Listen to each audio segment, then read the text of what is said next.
Atos dos Apóstolos, capítulo 1. Apenas o versículo de número 8.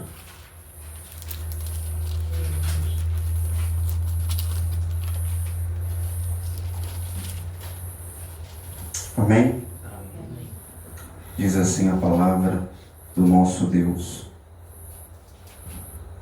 Mas recebereis poder ao descer sobre vós o Espírito Santo, e sereis minhas testemunhas, tanto em Jerusalém, como em toda a Judeia e Samaria, e até os confins da terra. Vamos orar. Senhor nosso Deus e Pai, nós te louvamos, Senhor, pela tua palavra, Senhor. A tua palavra que nos molda, a tua palavra, Senhor, que nos liberta, a tua palavra que nos vivifica, que nos transforma, Senhor, que nos muda, Pai. Agora, nesse momento, nós abrimos os nossos corações, a nossa mente, para que o Senhor Espírito Santo, possa trabalhar em nós de maneira avassaladora. Senhor, arranca de nós tudo aquilo, Senhor, que está impedindo, meu Pai, o teu poder em nós. Tira de nós, Senhor, tudo aquilo, Pai, que tem sido bloqueio e tem tentado impedir o nosso avanço espiritual, a nossa entrega total, real e verdadeira. Que nesse momento, meu Pai, correntes espirituais sejam quebradas. Que nesse momento, aprisionamento mental seja quebrado agora. Toda legalidade que talvez essa pessoa tenha deixado aberta, portas, meu Pai, que talvez Satanás tenha encontrado aberto na vida dessa pessoa, no nome santo do Senhor e Salvador Jesus Cristo, que seja repreendido agora, em nome de Jesus. Amém e graças a Deus. Podeis sentar em nome de Jesus. Nós vamos falar um pouco hoje sobre: você tem o Senhor Espírito Santo?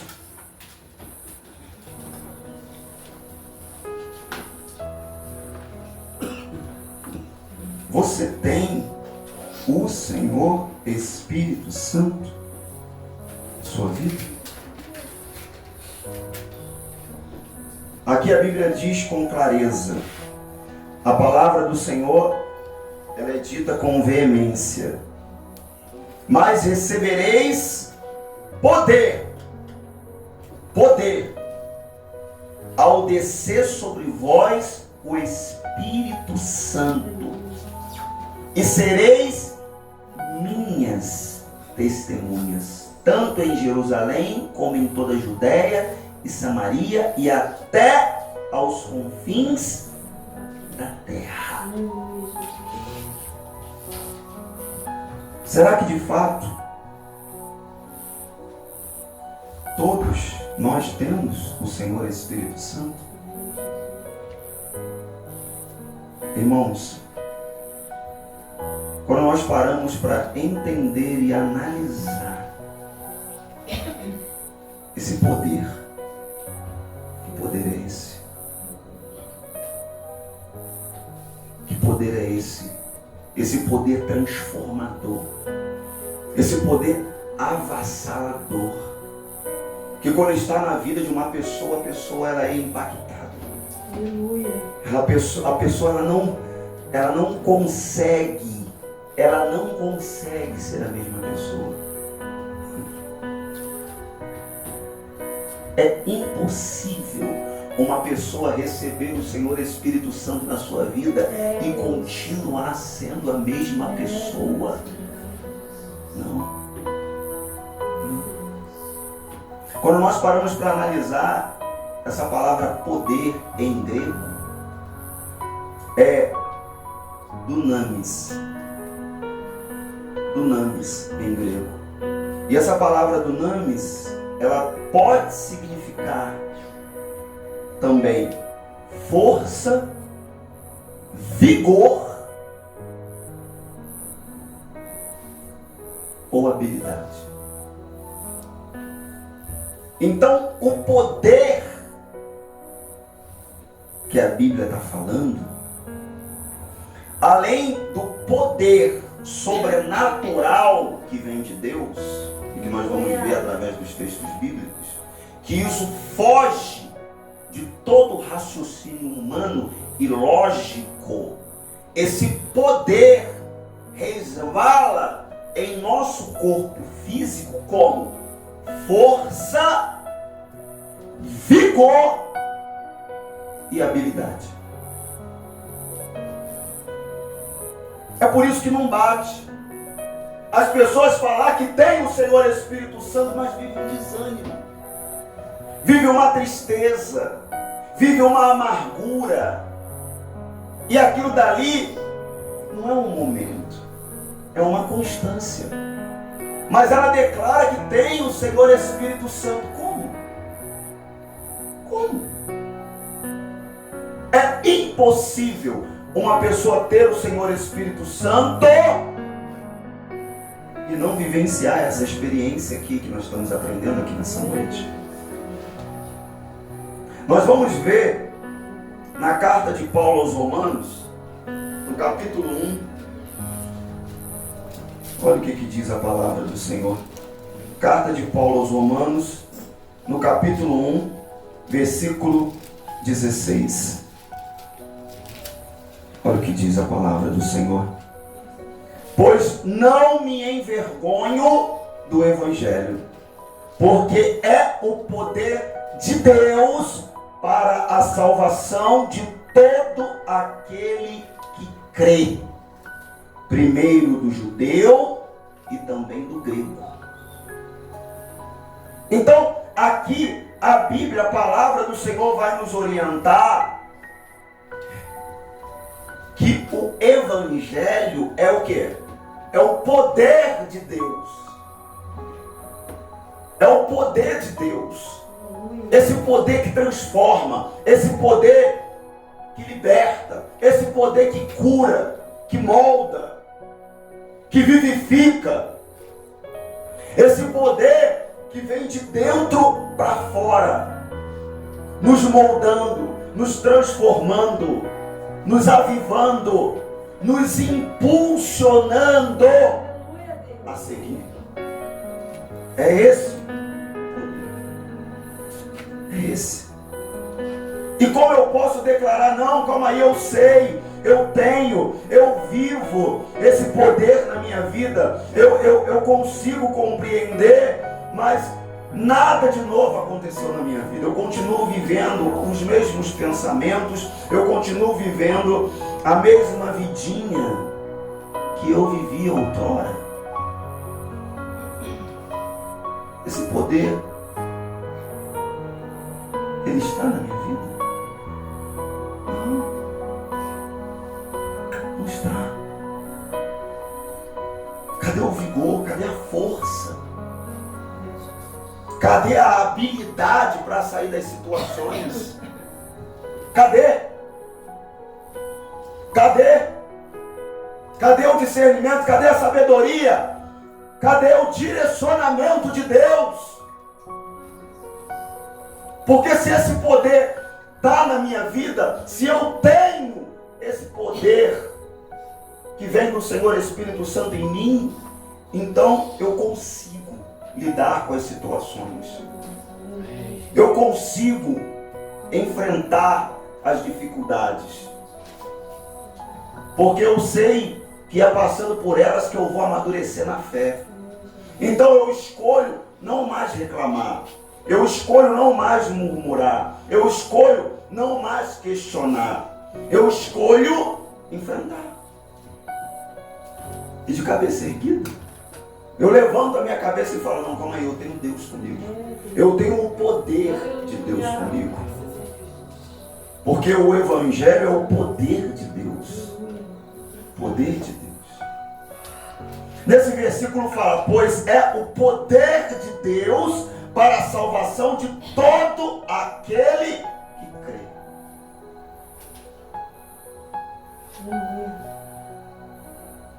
Dentro desse poder nós vamos citar alguns textos aqui. Segunda carta de Paulo a Timóteo, no capítulo 1, versículo 8.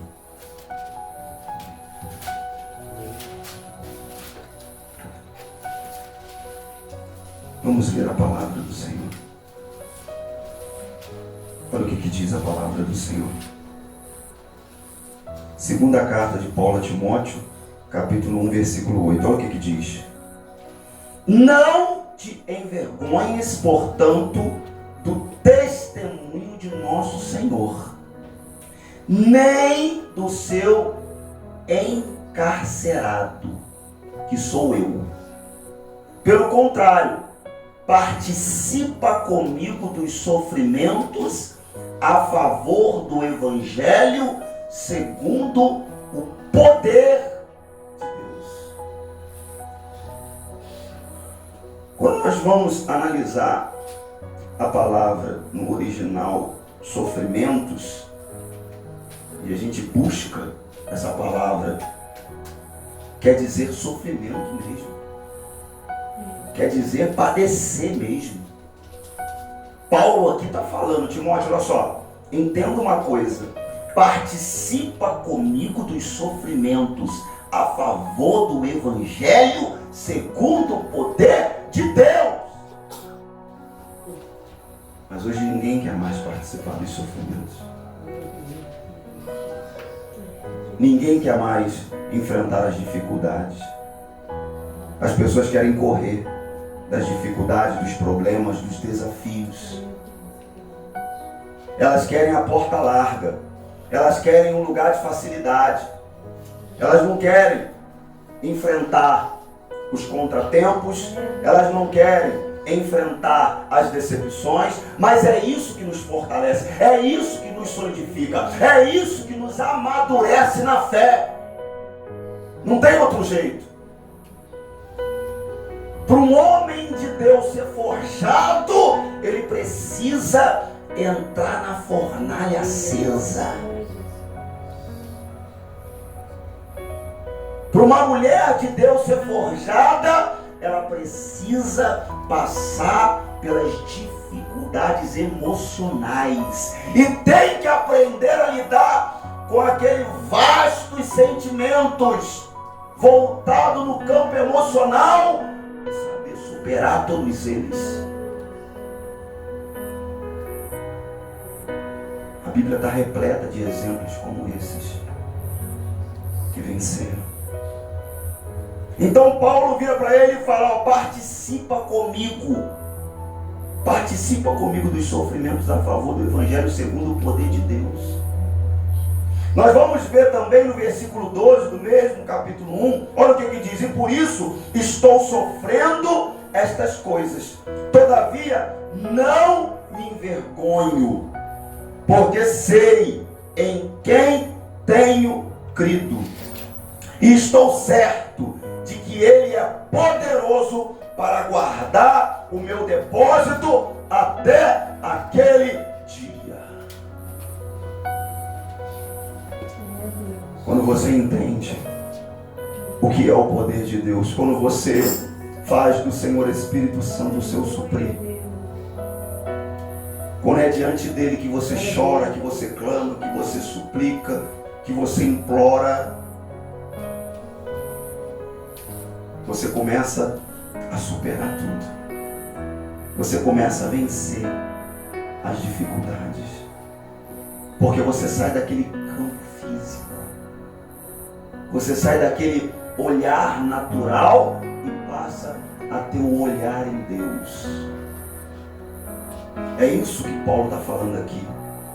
Por isso estou sofrendo essas coisas, todavia não me envergonho. Quantas são as pessoas que enfrentam dificuldade, luta e recua, desiste, retrocede, abandona, volta atrás. Nem ela sabe quem ela é em Deus. Por isso ela recua.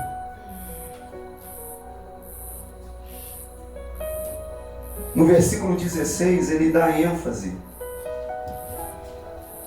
Olha o que diz: conceda o Senhor misericórdia à casa de onisífero, porque muitas vezes me deu ânimo e nunca se envergonhou das minhas algemas. Como é bom ter pessoas do nosso lado nesses momentos de luta e de dificuldade, né?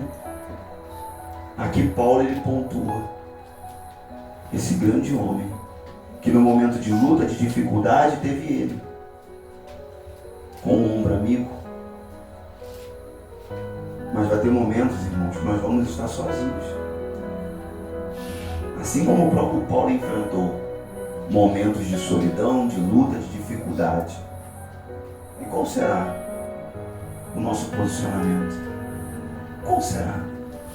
Será que nós vamos seguir em frente? Será que nós vamos permanecer? Ou nós vamos recuar? Eu tenho de fato o Senhor Espírito Santo na minha vida? Ele atua na minha vida? Primeira carta de Paulo aos Coríntios, no capítulo 1, versículo 18, vai falar: certamente a palavra da cruz é loucura para os que se perdem, mas para nós que somos salvos, poder de Deus. O mundo enxerga isso de maneira contrária do que nós enxergamos. Para o mundo isso é loucura. As pessoas passam aqui e falam assim: olha lá, o bando de louco. Olha lá. Mas para nós que entendemos e compreendemos a palavra do Senhor, a cruz é poder de Deus. Por quê? Porque nos resgatou da morte para o quê? Para a vida.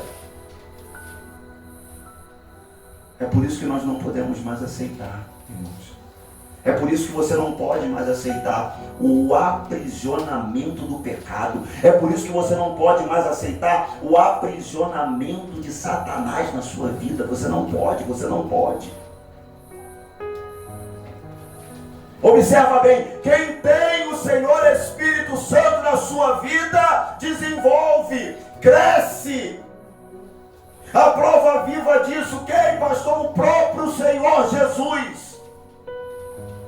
A palavra de Deus vai nos falar no Evangelho de Jesus Cristo, segundo escreveu o Dr. Lucas, capítulo 2, versículo 52.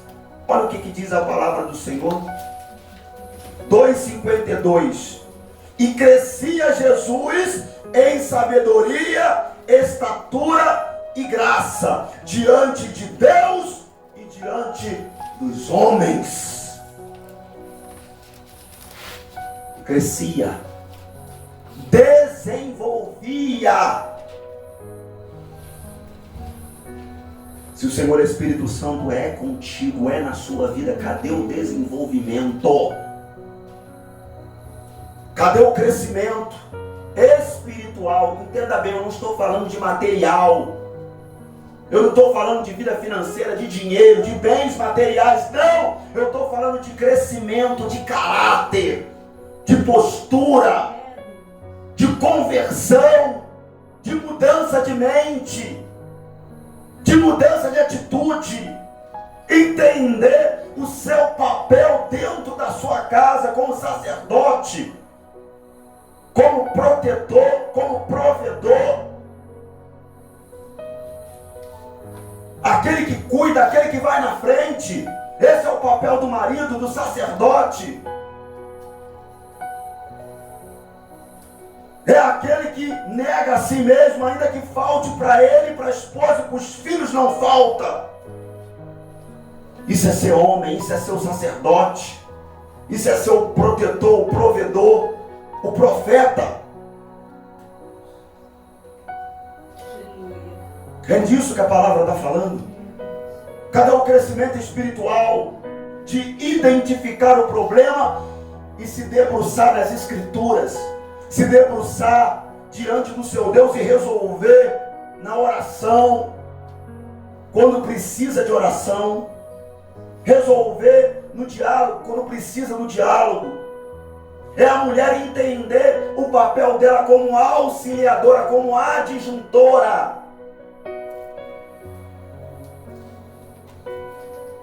Nós precisamos utilizar as armas corretas, nos momentos corretos, irmãos. A palavra de Deus também vai nos orientar no Evangelho de Jesus segundo escreveu ainda Dr. Lucas, capítulo 3, versículo 22. Olha o que diz.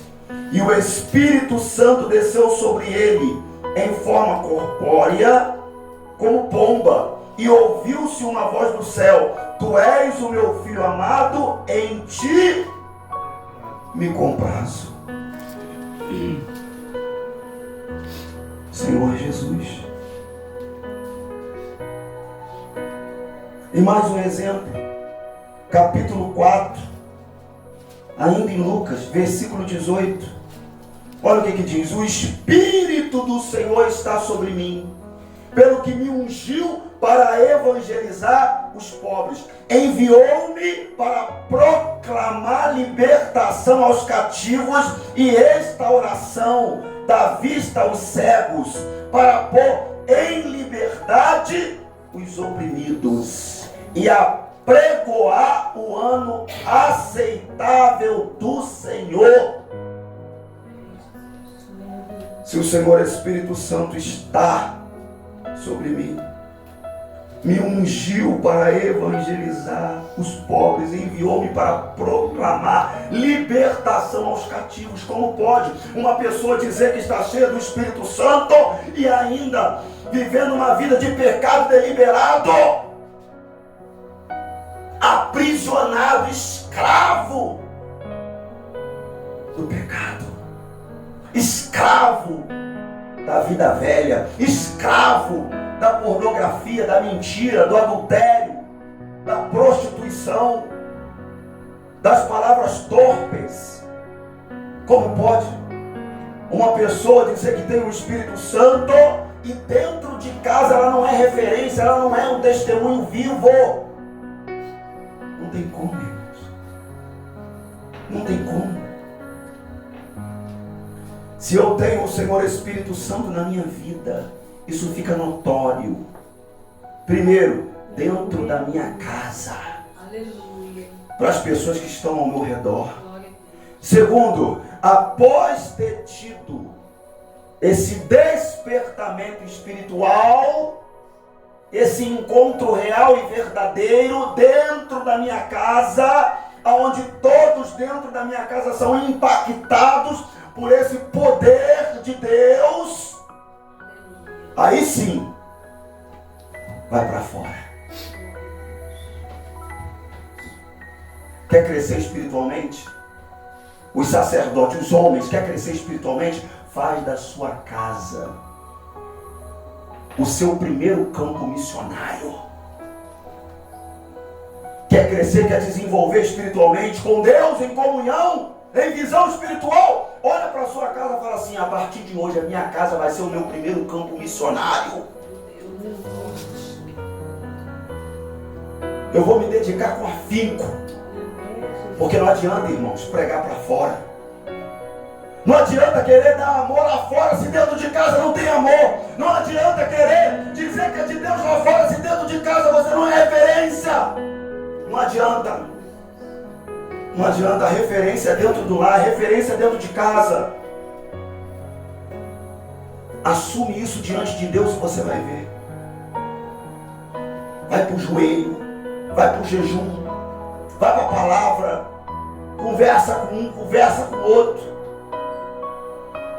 Faz uma entrevista com a tua esposa, senta ela e fala assim: vem cá, e aí, o que está acontecendo? Anota para mim numa folha de caderno tudo aquilo que você vê que eu estou fora. Seja corajoso, seja homem. E você, minha filha, não seja covarde. Escreva, anote, coloque diante dele. O que eu vejo é isso. Porque se ele está assim também, a culpa é tua, que se acovardou durante anos, foi conivente com os erros dele. também, errou também. Nós precisamos mudar. E tem que ser dentro. Tem que ser dentro, irmãos. Se nós queremos viver o avivamento verdadeiro, real, que diz a palavra do Senhor em nós, essa mudança tem que começar por nós. Chega diante dos filhos e fala com os filhos também, escreve aqui. O que eu preciso mudar? E quanto maior é o número de pessoas, maior é a lista. Aqui na minha casa eu só tenho uma lista, que é só eu e minha esposa. Agora, na casa que tem 3, 4, aí são 3 listas. Que tem 4, são 4 listas. Pede para anotar. Se debruça nessa lista. Prega ela num lugar que você vai ver todos os dias. Para te lembrar o que você precisa mudar. A palavra do Senhor também vai nos falar na primeira carta de Paulo aos Coríntios.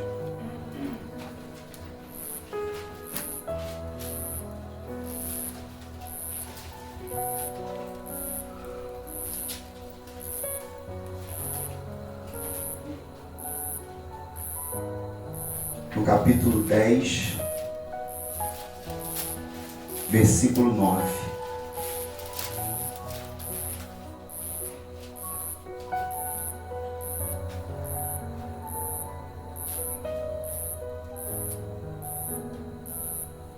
Diz assim: não ponhamos, amém? Todos encontraram? Amém.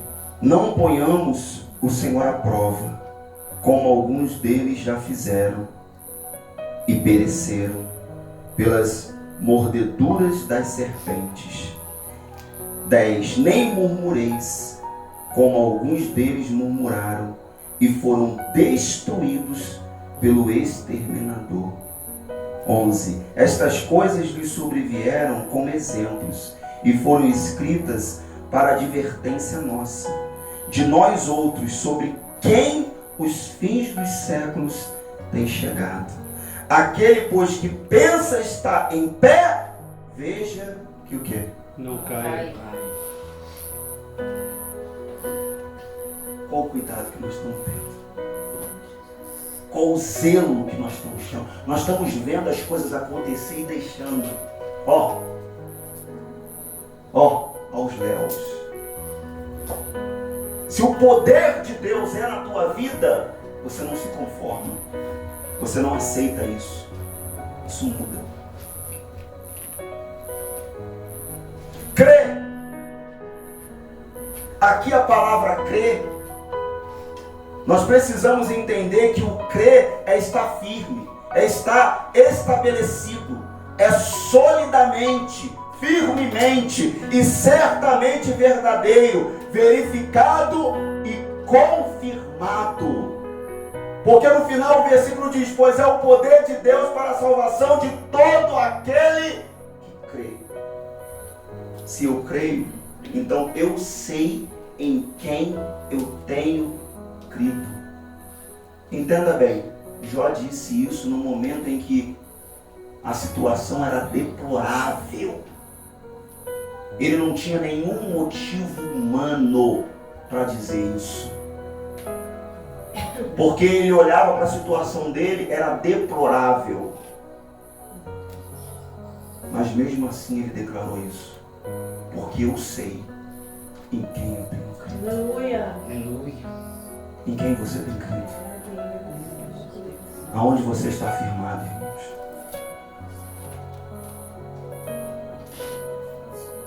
Que possamos refletir, analisar, entender, compreender e assimilar e nos levantar, irmãos, como guerreiros de Deus. Amém? Amém. Glória a Deus. Vamos fazer a leitura oficial da Santa Ceia.